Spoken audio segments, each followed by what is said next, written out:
I wish he would go to a barbecue party, or I hope he will be formally invited to the backyard in order to engage in a thorough discussion about Wai Ying's secrets. Mingtai overheard this, so she decided to follow the writer, munching on gossip.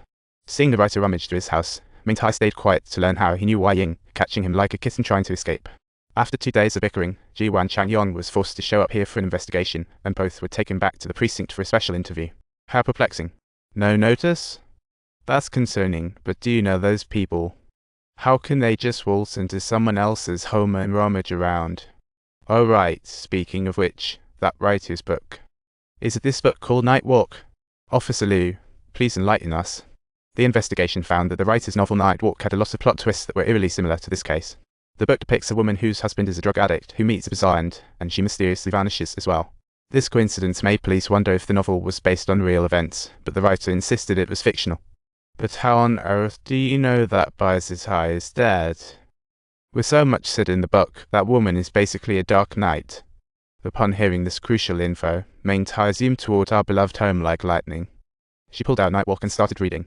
The next day, Mingtai asked a student from the writer's class if the novel was based on her experiences, but the student said the way the writer talked about it felt like she was desperately reliving her own story. Is this art or just a gimmick?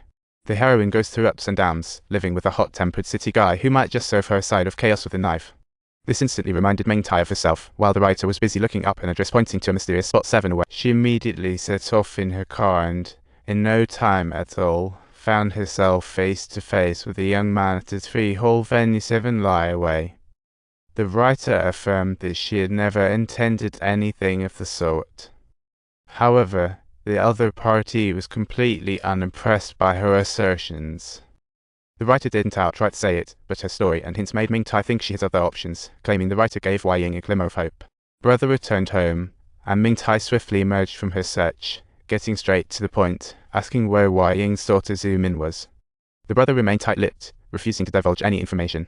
Left with no choice, Mingtai turned to Wai Ying's friend Aethia Agit Thonvet Quarter, Agrov Egrov not Sempo Grafta Etilda Akit until the letter J9 Cyrillic letter 4790 Akit Etilda Ad Awai pound. Following the clue, Mingtai arrived at a restaurant and directly asked the boss if she knew Wai Ying, though she didn't yet. Mingtai spotted a lie in her eyes, so she confidently strode into the back rooms of the restaurant. She searched each room only to find nothing. Upon returning to the restaurant, she noticed a table with leftover dumplings, catching the anxious expressions of the boss and his wife. At that moment, she realized she had been too focused on the boss lady's response to notice Wai Ying and her daughter right beside her. Mingtai dashed out of the restaurant, searching high and low, but Wai Ying and her daughter had vanished as if they cast an invisibility. Mingtai promptly grabbed a media stick and returned to the restaurant, demanding they spill the beans on Wai Ying's whereabouts. Meanwhile, the police uncovered a vast amount of Wai Ying's audio recordings stored on the computer at the KTV reception desk, potentially serving as the inspiration for the writer's next best-selling novel. Due to the lead going cold, Mingtai sought out the student again, asking where the lady in the story ended up. Sir, that day, before those boys met, Mingtai asked some guys to investigate Wai Ying's old home. Another officer listened to all of Wai Ying's audio files, and one line left a deep impression on him. My name is Bei Minty, and my brother's there. If he runs into trouble, I won't stay quiet. I can take action. If that's the case, then I better follow Mingtai. Mingtai arrived at the tea house where Wai Ying used to work, her eyes filled with curiosity, eagerly asking the boss lady where Wai Ying was. However, her aggressive attitude irked 2 goons at the tea house, and they immediately stepped in to try and shoo her away. As Mingtai dealt with them, the writer arrived, and the boss lady secretly alerted Wai Ying that person was nearby. Mingtai grilled the writer about why she was here, asking how she could possibly write out the details of her brother's demise beforehand. Who was your brother? What was his life like? So he was killed and he'll be killed again. It's the cycle of life. So he has intentions to kill him? I'm starving here. Wai Ying, our dear sister Wai Ying has arrived. Want some barbecue? Quick, shut the door. Mingtai immediately stood up, asking for Wai Ying's whereabouts. At her home. Without hesitation, Mingtai took the boss lady directly to the target. Hope I won't be fooled. The writer seized the moment to call Wai Ying using the boss lady's phone.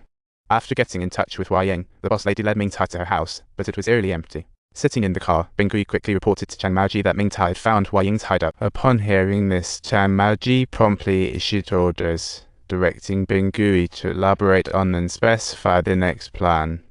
While driving to Wai Ying's old home, Bingui asked Mingtai what to do if she really was involved in Zitai's death.